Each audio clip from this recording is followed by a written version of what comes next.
All right. So let's do this. Let's welcome our guest, a man who absolutely needs no introduction. Unsedated, fully awake, warrior truth teller, my friend Jason Christoff. Thanks, Gabe. Thanks for having me back. I appreciate it. I will be well behaved. It's all good, man. We can be ourselves here. That's what's about us. Authenticity, and if people get rattled by that, then oftentimes they're living a lie.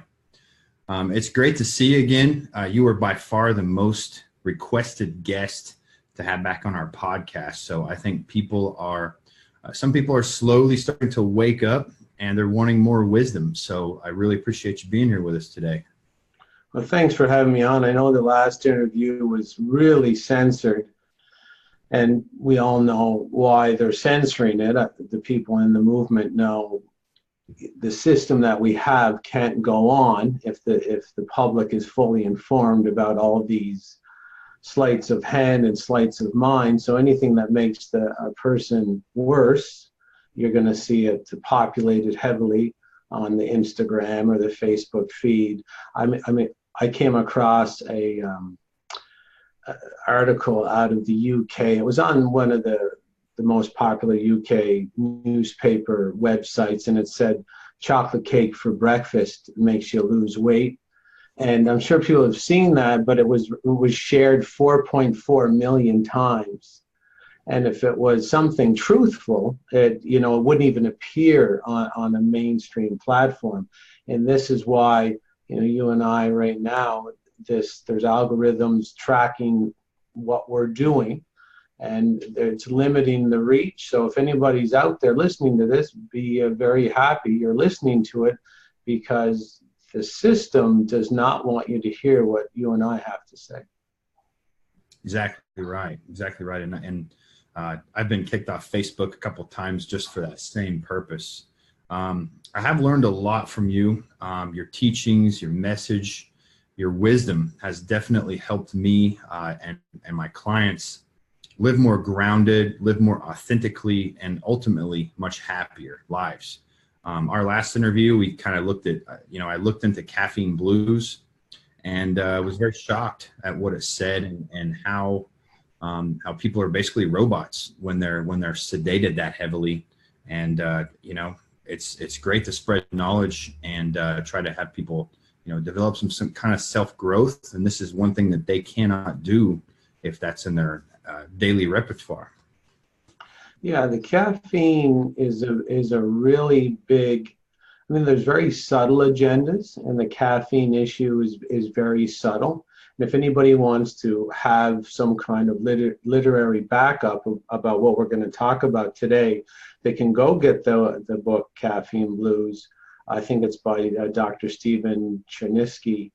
And you see the opposite of the truth in the media on all fronts, but the caffeine, fibbery and the liarrhea around caffeine is very prevalent on Facebook posts and Instagram posts, where they're saying it helps you live longer, it controls your blood sugar, and it doesn't do any of this. The caffeine compound inside, and we've talked about this, is it's an alkaloid poison. It's kind of like a self-manufactured pesticide by many plants, not just the coffee plant, and it has the kind of the classification as the ability to snuff out life. That's why the coffee plant and a couple other plants use it as a pesticide. And when it goes into the human body, it activates our fight or flight response, which is always activated by anything that threatens our lifespan.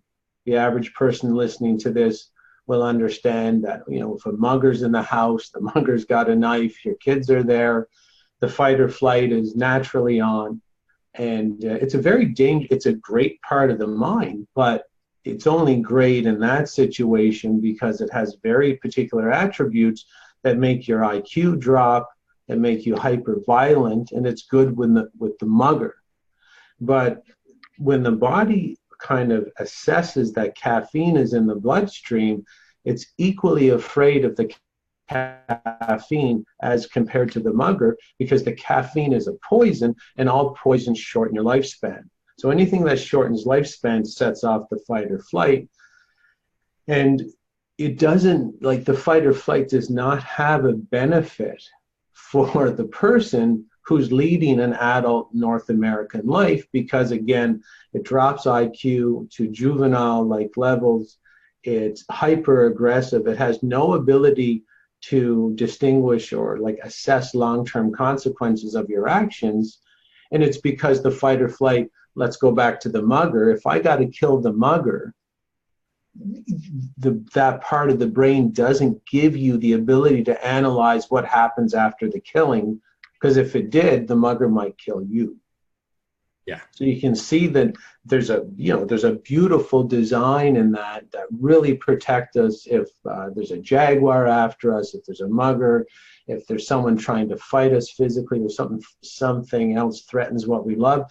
It's a perfect design, but knowing that caffeine activates that, and knowing all the negative attributes that you're going to bring into your life, it's no wonder the people who drink coffee are in this perpetual tsunami, like drowning in this tsunami of crisis and chaos, because it's like a child driving a bus down the road without a license, because you can't have a child mind trying to drive an adult life. And I know you wanted to talk today about a bit about what the pleasure and the happiness distinctions and how we'll get to that. Okay. Yeah, go ahead. So these are some of the things that are hidden from the public. Many things are. They shouldn't really be surprised at this point that the things that keep them juvenile, which would also keep them dependent on Big Brother or Big Corp, and something that makes them unable to live their best life or get a firm footing and evolve, because of course there's no evolution. The evolution is supposed to go in 7-year cycles. And so you're supposed to start off as a teen, or even like a young person, and you're supposed to evolve all the time. When you're in the fight or flight, they've shown that you can't evolve, you can't mature. So if I was ruling you, if I was hiding behind government, and really I was a small covet of ruling families that uses government as a disguise, I'm going to love caffeine, because it keeps, like, you can't rule lions, you can only rule lambs, and we've talked about that before. So the more dysfunctional and inept and out of shape and bewildered and depressed the population, and they're just juvenile because they can't figure it out on their own, that they're actually sticking poisons in their own mouth. And you can rule children. It's like they say, like taking candy from a baby, and you can't rule adults. So if I have a compound like caffeine that keeps the people like perpetually inept and perpetually in crisis, and they can never rise up to their full potential, then they're always going to be like children, asking for some sort of handout, or why am I like this? Or please help me, I feel sick, I have a headache, I have diarrhea, I have some kind of disease. That's the population that's optimal to rule. You can't rule 8 billion healthy people. You literally have to throw them down the evolutionary ladder on a daily basis with a super wide spectrum of trickery, and then you can rule them. So this is what the governments are really there for. Is it's their job, and they're under a central ruling group. Yeah. The governments of the world, it's their job to kind of legitimize and make official all these sort of lies and fibs that keep us in this perpetual crisis. And you brought up a great point ago. Caffeine's even better for this kind of keeping robot workers than alcohol, because they can't be productive on alcohol, but they can on caffeine, and essentially never again rise to their full potential, or decide, I don't want to work for someone else, I want to work for myself and better myself. So that's a really good point I never thought of. Another good point that you brought up last time, and I've shared this with many people, and it's kind of shocked them. The same kind of way it stuck with me a little bit when you brought up coffee is responsible for a lot of divorces. And I can definitely see that, keeping people in that fight or flight. Yeah, you're not that part of the brain, the fight or flight, which is activated by the caffeine. It's a sort of I don't get along with anybody part of the brain. That's the way it's designed. It doesn't have any sort of love in it. It can't have love in it because it's the kill part of your brain. So when we hear about people killing people, road rage and things like that, it doesn't make any sense, but that we know that that part of the brain is on. And it's highly illogical, it's highly irrational. It's designed to be like that so that you can, if it didn't have those very firm, yet odd, but firm attributes, we wouldn't even be talking. The species wouldn't even be here. So if you have a husband and wife, they have kids, and they're infused with coffee, there's literally no chance that they're going to connect on a deeper level because that part of the brain has no ability to connect. It can't operate with connection. Like if you're in my house and you're a mugger and you got a knife, of course there's no connection potential in that part of the brain. Because if I connected even for a millisecond, you might get the jump on me. As a species, I'm gone and you don't even hear about me in the history books. And this is why so many people today are in so much trouble with their finances and their relationships, because when you're, if you're hyperactive in that part of the brain, you're not going to be making clear decisions whatsoever. You're actually going to be making adult financial decisions with a low IQ juvenile part of the brain, relationship decisions. And what's even more odd is the way the human brain is designed, the most loving and moral and ethical and connecting part and spiritual and cosmic part of the brain is right here just behind the forehead. It's called the prefrontal cortex. And the way the brain's designed is that the prefrontal cortex is on only when the limbic system, where that fight or flight, only when the limbic system is off. So the person that's high on the caffeine and hyperactivated, they don't have full use of the prefrontal cortex. And the prefrontal cortex is simply the checking mechanism. So if you're at a bar and you're married, and there's a lady over there, she's got a low-cut top on, and you just happen to glance because you're a man, and you look over and her breasts are showing. Well, the prefrontal cortex says, hey, don't do that again. Yep. That was, you saw it once, you're a married man, she probably saw you look at her breasts, and even though they look nice, it's a moral responsibility, make her feel comfortable, keep your eyes, you're a male leader, keep your eyes to the ground. And that's what the prefrontal cortex is. If that's off, there's no checking of any idea that comes out of the mind.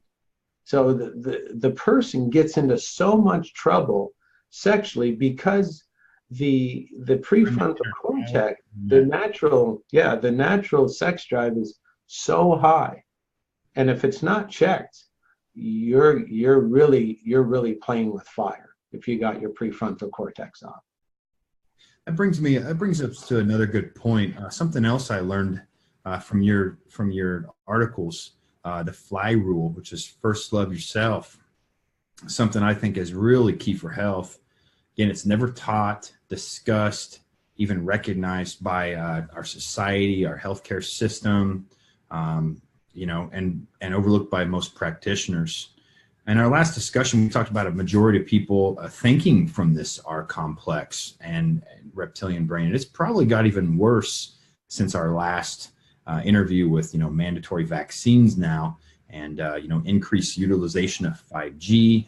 All kinds of things are going on to keep us more toxic. People are emotional wrecks, like you just said, and they're looking for, some kind of rescue or something. Why is this important message never taught to us about loving ourselves? Well, it's the same. I tell people try not to make it too complex. Anything that makes you better will not be taught to you. The people who govern you won't teach you how to overthrow them. Yeah. They're You're not, definitely not. you're not going to get that in the classroom. Yeah, they're not going to say, look, this is how we keep you down. We make you sick first because health is the most important. We advertise to you so that you don't think health is important at all when it's the most important. We're going to put coffee shops on every corner, not because you can get coffee naturally for $2 or $3 a cup, but we'll make sure to subsidize the coffee so that you think it's cheap, but we're paying the $2 or $3 so that you can get it for $2 or $3, because really it'd be $6 or $10 a cup if the whole coffee industry had to operate on its own accord. These sort of things aren't taught. Like the fly rule isn't taught because, I mean, that's why Jesus said the kingdom of God is within. Everything has to be externalized. It's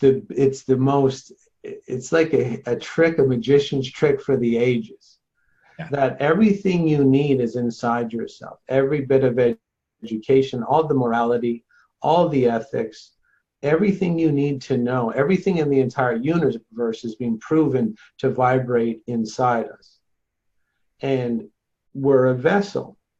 And in order to drive this vessel and use this vessel properly, it has to be clean of stressors, chemical stressors, electrical stressors, financial stressors. And this is why we're under this constant barrage. We're literally sitting on some sort of cosmic magic show. Everybody has it within them. And the cleaner you get, you start not only reading this and understanding, you start experiencing these things. You know, when people are supposed to call, they call. You think of someone, you see them 2 hours later. I was just thinking about you. Yeah. And we're connected. We're connected with this interweb. This World Wide Web was never the internet. It's simply our brains. We can kind of connect and hear what other people are saying, how they're feeling. And that's sort of why we're so nervous today as well, is because everybody else is nervous. We're not feeling our own nervousness. Yeah. We're sort of feeling everybody's nervousness. The planet's nervousness. The bugs are nervous. The cows are nervous. The squirrels are nervous, because we're living in a society where we've totally let go of these natural principles. Like the fly rule, first love yourself. I tell people, love yourself like you would love a 4-year-old. And the person says, I don't understand what that means. And I said, well, if you were to leave my office today, and then you're in your parking in your car for a while, and you pull out about 10 minutes later, but you see me giving a 4-year-old a coffee and a cigarette, would you assume that I love that 4-year-old? And of course, the person says, there's no way you would love that 4-year-old. You're giving the coffee and the cigarette. I said, so why do you give it to yourself? And how off and how inverted and how perverted may your love model really be, where you can't give what you don't have, and you don't even know how to love yourself, but you think you can love another. You think you can raise a kid in a loving way, but the first thing you do in the morning is you get up and you have a black cup of poison. And then you watch fear-based. I mean, have we been put on this planet so that we work all week? And the most exciting thing we can do on the weekend is eat poison from takeout and watch a couple actors kill themselves on the screen. Does everybody think that that's what they're here for? So loving yourself is about knowing who you are, knowing your values, and knowing what you're willing to defend for and die for. Most people today have no idea what they don't have anything to live for because they don't have anything to die for.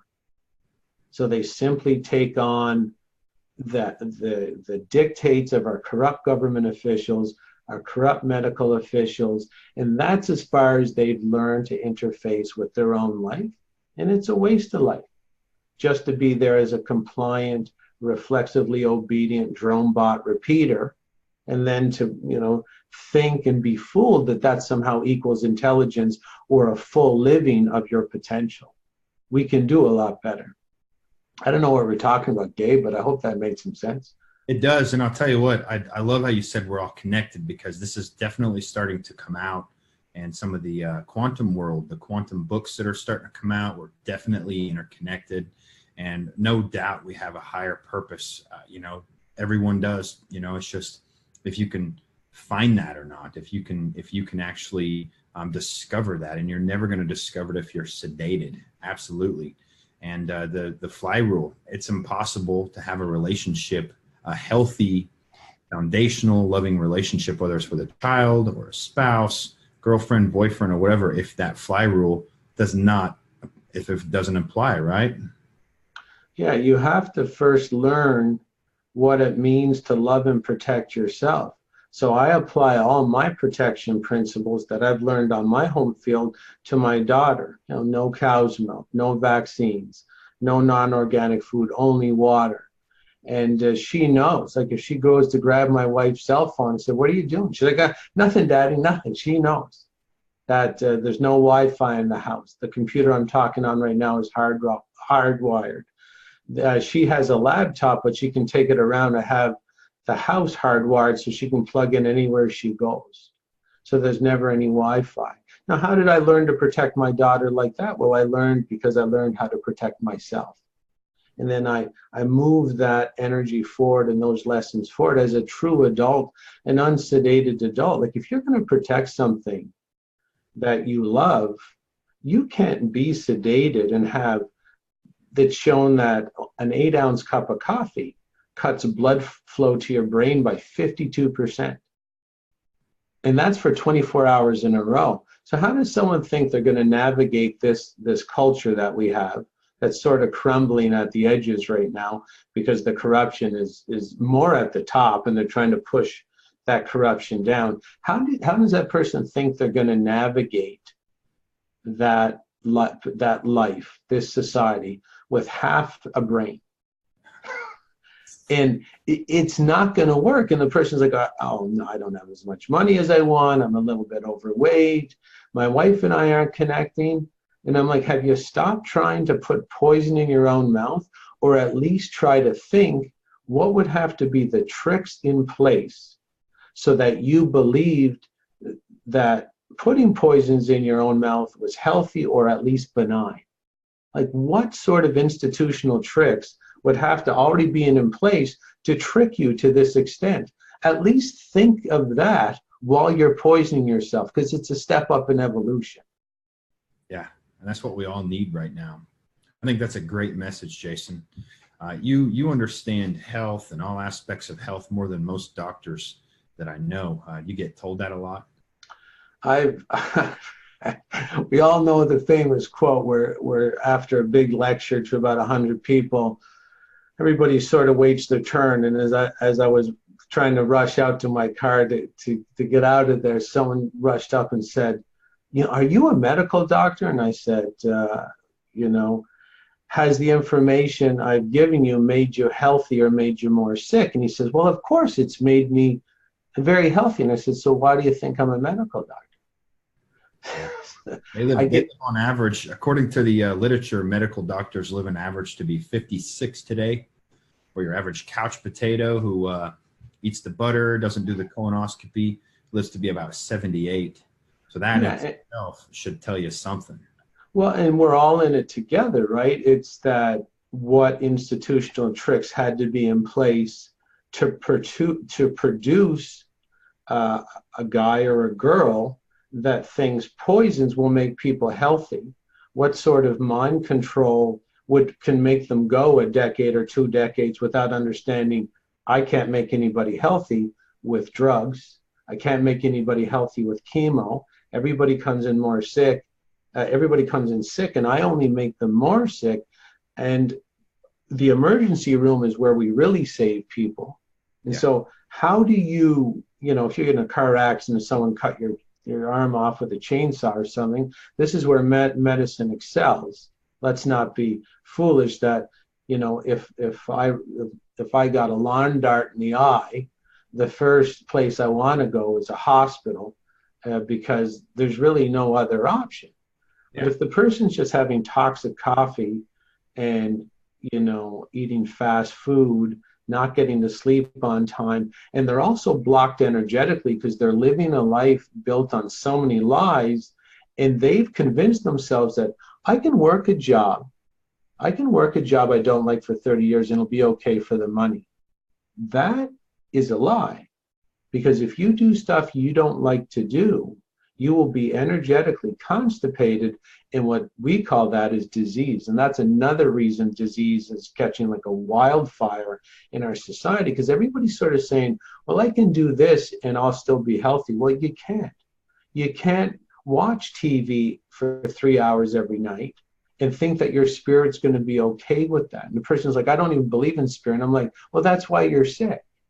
Yeah. Because you do have a spirit, and it's being poo-pooed out of the society, that anybody that talks about spirit is not in the scientific realm and is not worth listening to. But you have something more to do than sit and watch 3 hours of either like Friends, which is basically a comedy trash fire, and where people they're teaching children hedonistic principles, or we just get to see other actors killing and hacking each other into bits. We're not here to work jobs we don't like and watch a screen at night when we have the free time. I'm here to make you better, you're here to make me better. We're here to evolve as a group. And anybody that doesn't do their part gets punished. So there is some kind of natural law. And the punishment is the disease and the depression and the anxiety and the insomnia and the hemorrhoids and the skin rashes and all that. That's your gift. That's your signal that you're supposed to feel so that you're in enough pain to change. And guess what coffee does? It stops pain. And so do antidepressants. And so does alcohol.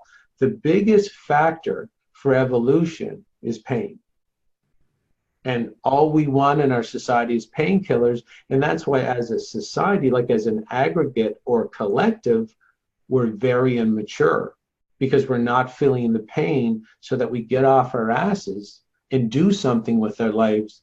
And that's where our human farmers know this system inside and out.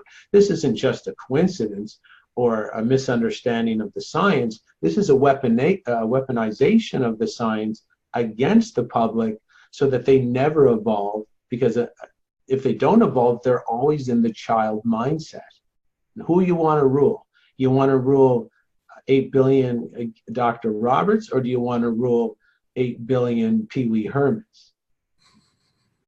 Exactly. And I think Gabor Mate said that brilliantly. I mean, that's one of his statements about pain and a lot of addictions. And we're kind of getting to the pleasure versus happiness here in a moment. But he said that most people that are addicted, things like that, they're essentially running from some sort of pain. And I certainly have experienced that in my life. And I know you have. You've shared that before. One of the best things we can do is get grounded, get unsedated, and be with our pain, right? How would you describe as the best way for people, for our listeners, to be with your pain rather than trying to mask it, run from it, hide it, even numb it down? I would say you just try to get healthy gradually. I think the best book is sort of a handbook on getting healthy over time. I mean, they can go to you for those services, but a good handbook is Paul Chek's book, How to Eat, Move, and Be Healthy. Because in order to sit with our pain, we have to have strength. So if we peel off all our unhealthy tranquilizing substances, sometimes we didn't build our strength enough to have the courage to sit with our pain. So often we have to get healthy gradually and know that it's about progress and not perfection. And we move up over time. And then we, instead of inviting the pain in full bore with the door wide open, we talk to it through the mail slot to start. Sometimes the monsters are so big, or our psychic junkyard is so full, that to open up that door, we would drown in an avalanche, because we've been lying to ourselves so long. So it's better to deal with one visitor at a time, one pain teacher at a time, So we can learn the lessons as they come in. We don't want to sort of drown in our pain. So someone's having wine at night or coffee in the day, and this is common, and that person would be having the coffee and the wine because they're sort of what I call tools in the weapons cache. In order to live lies, you need those substances. Yeah. So if you're drinking coffee every morning, or you're having alcohol at night, or cookies, or fast food, or any other of those sedative substances, you are living one or more lies. And you first have to admit that. You're not going to know what they are until you start to back the poisons out of your system and let your subconscious bubble up. Because that's what these substances really do, is they keep everything pushed under the waterline. Like my mom hurt me, or the guy at the park fondled me when I was a kid, and that man was rough with me, and my mom passed away, and we push them under the waterline. But you try pushing anything under a waterline, it takes effort. So eventually the person's using all the energy they have to repress because they feel like they can't handle it. And they use the coffee to kind of cement over the subconscious, to try and wall it off. But you can't, because the more you push it under, the harder it pushes up, because you have a mission. Those incidents are there to help you evolve. And some people get so caught up in the attention, which is another trick of our society. They give so much attention, like victimhood equals virtue, that not only are they going to have a hard time getting off their addictions, no one's going to call them anymore. There's no more charity events. No one's going to pick them up with the wheelchair accessible van anymore if they can walk. This is another big trick, is that they highlight and spotlight and limelight all the dysfunction so that the people get their emotional needs met, being the worst of themselves. So people should also watch for that. To end that question, do it gradually, but you eventually have to be completely clean to rise to your full potential, or you'll never be happy. And that's been proven, that if these substances destroy happiness. Love it. That was a brilliant answer. Brilliant answer. And I think that's very powerful, especially I like the water line. The further you push it down, the further it's going to push back. So a knee-jerk reflex is to grab more wine, grab more drugs, more marijuana, more coffee, whatever it is, to keep that thing suppressed. And you're just ultimately living a big lie to yourself. Yeah, you get the sedative sandwich going where, it used to be one glass of wine, and then it somehow 10 years later, it's one bottle. You used to have one coffee, now you're up to 3. And then you're at the medical doctor who can't make anybody healthy unless your arm's missing. And you're saying, well, I'm still very depressed. Well, of course you're depressed, because you're not evolving. You're here to evolve. You're supposed to feel the pain. If your job sucks, you're supposed to feel it in its full suckness. And like we talked about before, not go in there and quit and tell everybody off, but just to say, I probably can't do this too much longer. Let's formulate a plan over 2 years where I can either work less or get another position that's more in line with my dreams or who I really am, instead of always complying with everybody and doing what they want you to do. Sometimes with people and their jobs they don't like, you recommend to your clients that it's a good idea to maybe double down or triple down on their hobbies to kind of balance that out, or ultimately are they still living a lie if they're going to a job that they're not? I think the job can get you to your vocation, and that can kind of inspire some hope. And with the hope, there'll be less pain, so you'll have less kind of desire to sedate that pain. Like if you're saving on the side, or start a little internet business on the side, or a Facebook page or a blog, and you can vent your creative energy in there, then that's also the pain energy that you're sort of sedating to. So you just want to have it flow in a different direction. And then you just have to understand, to do any of this, you got to be clean. Yeah. The energy, like I don't drink, I don't smoke, I don't eat junk food. And the energy that, for me to live my dreams, I need all that energy. I could not pollute myself and do what I do. I would not have the energy for it or the mental capacity. Yeah. Tough job. Yeah. Yeah. So we talked about this a little bit. All the stuff we're exposed to, from the junk food, the easy access, the coffee shops on every corner, alcohol everywhere, iPad, phone screens, prescription drugs, more common now than ever in humanity, narcotics, propaganda, hurling media, pornography, all this stuff, keeping people numbed down. There's definitely something sinister about this, and this will affect people's ability to make reasonable decisions. So what I'm getting to is all this evil around us doesn't dress as evil. It doesn't dress as evil at all, because it would be quickly identified and probably disentangled and destroyed by alpha males protecting the tribe. Well, the majority of the alpha males today sedated by either alcohol, caffeine, wearing someone else's name on their back, watching a football game. What are some examples you can point out for our listeners that evil is disguised as today? Well, evil will always be disguised as something you're never going to suspect. What's the most odd revelation I've ever come across is you would never expect yourself to be evil. Yeah. So sometimes it actually disguises itself as you. Mm-hmm. So you have to be very careful how, because no one would ever, again, it's that external. I always look internal when I ask a question. I never try and project it on anybody else. I always say, well, does that doctor really know that he's injecting poison into kids? And then evil's disguising itself as the doctor, because vaccines have documented poisons in them. And of course, that's a very good disguise. You got, it's usually a bit taller than average, male that you're going to trust, usually a little thinner, well-spoken, he's well paid, he's very polite, big smile. How are you gonna resist this form of evil unless you're super conscious of everything? And that's what consciousness really is. You have to be, someone says, well, what's consciousness? You hear everybody talking about consciousness.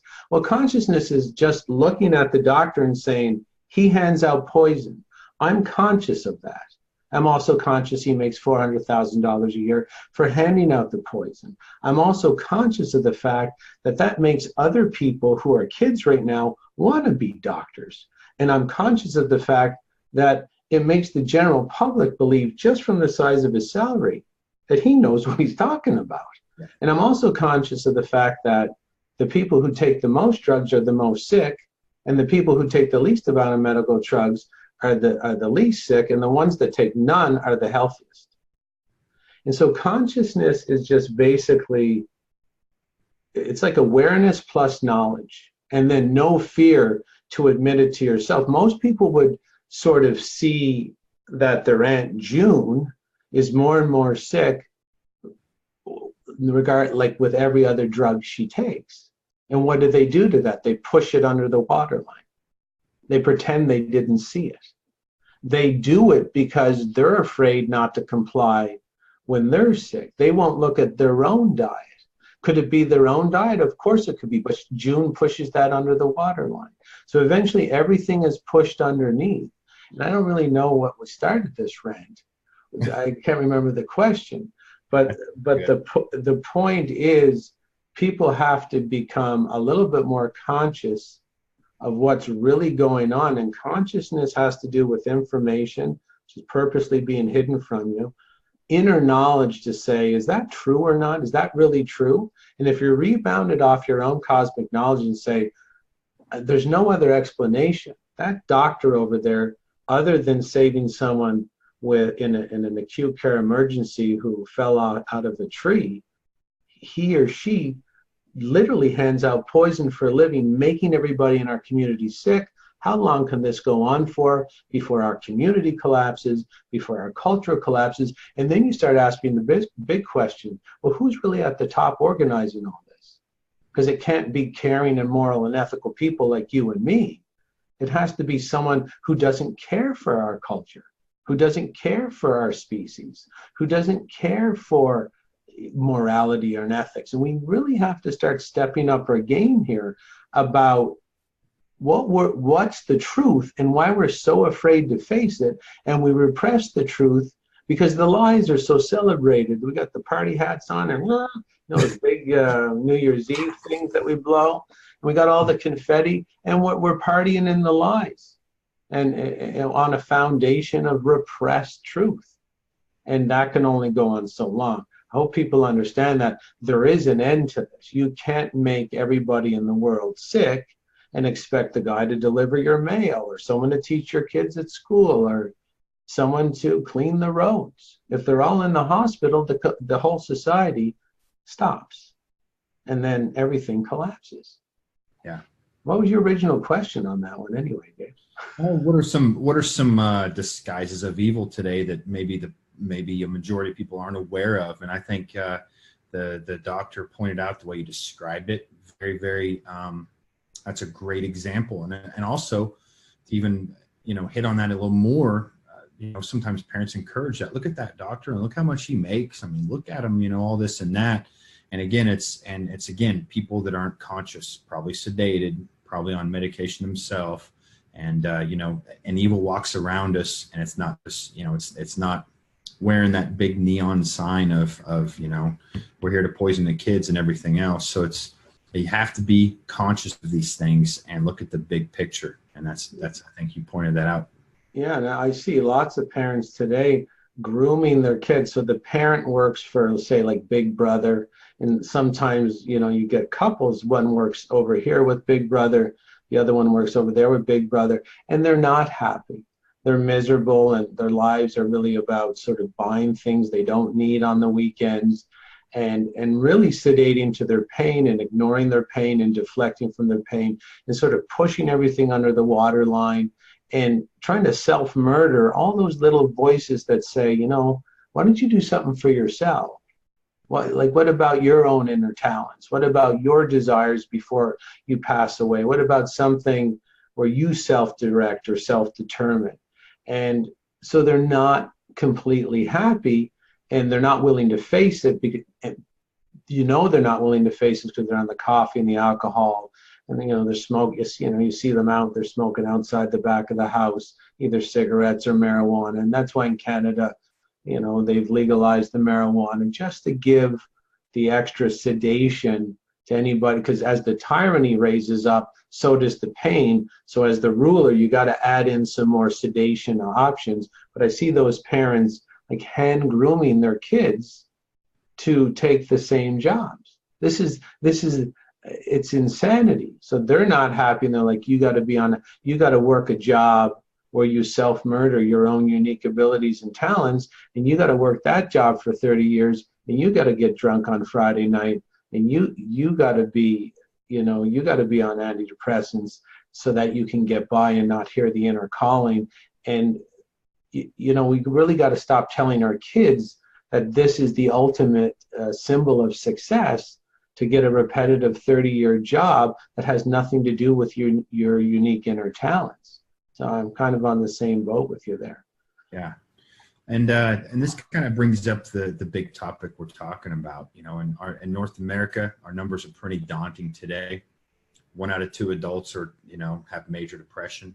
And as a functional wellness practitioner and someone who looks heavily at nutrition, I'm always quick to point out that our food now is void of these aromatic ringed amino acids that are critical for making neurotransmitters, particularly dopamine and serotonin.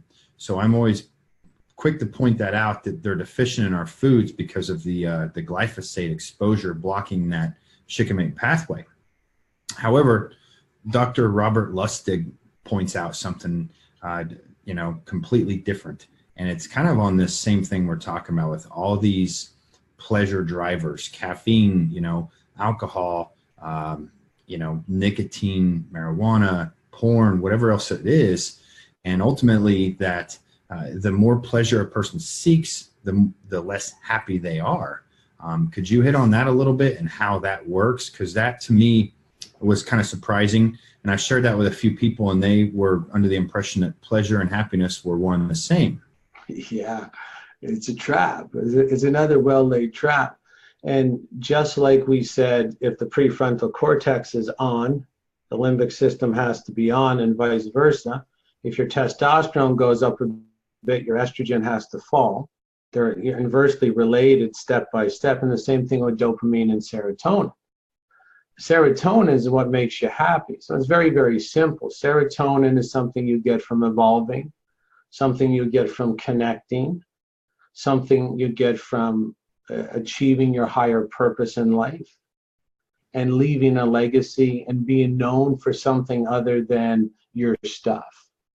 And that's what's going to bring you happiness and raise your serotonin inside your body. When I'm done a big seminar with maybe 100 people in it, when I'm done, I'm exhausted, but I get a big rush of serotonin because I dedicated myself to something larger than myself.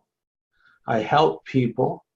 I put myself through like a big journey to get there. So it's like the hero's journey. And then my body's reward is like, you help people evolve, I'm going to give you some serotonin. I sleep great that night. Everything's beautiful that day. I connect with people. People are coming up to me saying, you're great.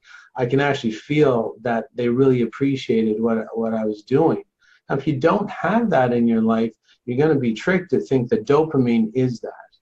And you get the dopamine release from the caffeine, from the alcohol, from the nicotine, from the THC, from the junk food, and from the sugar. And what Dr. Robert Lustig has shown in his book, Hacking of the American Mind, is when the dopamine is high, the serotonin, just like the estrogen and testosterone correlation, your dopamine goes up, your serotonin drops down. And you need serotonin to be happy.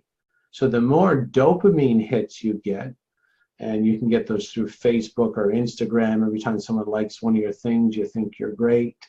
You know, got 1,000 hits, and you think you're ruler of the internet, the World Wide Web. And you get these big dopamine rushes, and you can get addicted to them. And that's what coffee does every day, is it raises your dopamine. So it literally means on a chemical level, it's impossible to be happy. And what do we have today as an epidemic? We have people unable to be happy, unable to connect, unable to evolve, unable to want to give their life in service of something greater than them. And, you know, some people say, oh, I give my life in service of the war or the government. No, that's not what I'm talking about. Because being a moral human being, even the word moral is more-el. And if you go back in ancient scripture, el just means magic. Yeah. So anything that creates more magic is moral. And magic is the invisible web that connects all life. So anything that helps life prosper is moral. Anything that degrades life is immoral, which means less magic on the planet, less life force. And this is the sort of thing that, you know, people really have to guide themselves and use to guide themselves. When you drink coffee, you're decreasing your life battery. You're decreasing your life force. You can't connect properly with your fellow human beings because you're in the fight or flight. You're connected already, whether people want to or not. They could get, there's a book called The Bond that proves that you're a coffee drinker, you're erratic on the metabolism, you're making everybody erratic around the world on a diluted level. We're all averaged out. So not only do you have an obligation to you to be the best human you can be, you have an obligation to the worldwide collective, and the vibration that you're giving off affects everybody. If you're an erratic mess who's refusing to evolve, you're literally destroying your own society, which means what you look out at the house and the roads and the plumbing, and you poop in the toilet and it goes somewhere and there's food delivered, that will collapse for your children, where it's going to go back into the Stone Age because we're not interested, North Americans, in sustaining our culture. There are cultures out there, by the way, who are very interested in sustaining their cultures. We're not interested in sustaining ours. And the sustaining of culture, just like in Sparta, was you have to be healthy. That's your obligation to the Spartan state. Yeah, you pointed that out in one of your articles, how that was kind of a slip of Hollywood. Oops, letting Yeah. people get a glimpse of what it's like to protect, what it's like to keep, those children protected and not let anything outside. And the way you describe that scene, man, it's so crystal clear, to where the alpha male looks at his wife briefly to get her okay, and she's Right. with the mother, so she gives the okay. Now it's okay for that lion to devour it. I mean, and here in America, it's like, come on in, we'll change, we'll do whatever you want. Yeah, they're not, and that's why I watched the movie last night. I mean, I watch movies, and it's kind of hard to enjoy them when you know what I know. But the movie was a new Matt Damon one called The Wall. It was probably a hybrid between Chinese production and American production. But you can see the Chinese. The Wall's 5,700 miles long. And why do you think the Chinese are so strong to this very day? Because they know who they are. They will give their life to something greater, which is China. Yeah. And they know how to defend their homeland. That's what the wall was there for. You guys stay over there. We're going to be here. We're going to get along great. Just don't cross the wall. Okay? They've been that way. They've been that way like 6,000 BC. They were studying, culture and writing things and stuff like that. So and they weren't necessarily a super violent culture, save, a couple of different incidences. But what they were very committed to, like the Spartans, were what are the things we have to do so that when our children are born, it's still Sparta, then it's still China. And it's all about making sure that, number one, you cannot have a strong China without a strong individual. Yeah. And in our society, we failed on the first one right out of the gate. Everybody's overweight. They're in wheelchairs. They're in motorized scooters. They're eating medical drugs that make people more sick. And you have to understand, no human would do this naturally. This is an orchestrated event. We're being sucked into it and tricked into it by government and Hollywood. That's what their job is. Who they're working for is hypothesized to no end. But who cares who it is? You put a little wall around yourself, and you say junk food and things that make me less, you stay on that side. Yeah. You're not coming in here, and I'm going to commit myself to some kind of higher concept that I'm willing to die for. Some people are so weak that if someone offers them a drink and they don't want an alcoholic drink, they'll take it anyway because they're so weak that they don't want to offend the other person. That's how corrupted their wall system is. I mean, your first line of immunity is your brain. Yeah. And if your brain's not working and all you do is you're literally sticking poisons in your own mouth, your system of survival is completely jeopardized and corrupted. Yeah. And in the average person today, that's what's going on. They're being tricked. I mean, can you imagine evil meeting, like how about Satan and the devil meet at a bar? And Satan says, I'm really, it's been a long day killing these humans. And the devil says, I got something for you. Listen to this. I can use the media and hijack government, and I can make the humans kill themselves. And they'll eat the poison to kill themselves, and they'll wait in line to inject poison into their own kids. And the devil's like, wow, when did you get that going? He says, well, I got it. Well, this is what we're going to do. And then they start drawing out the plan because that's what's going on. That sounds just like Adolf Huxley, right? Oh, yeah.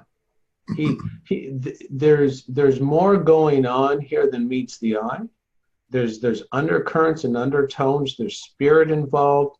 There's good and darkness. They're supposed to have a balance. No society can be 100% good.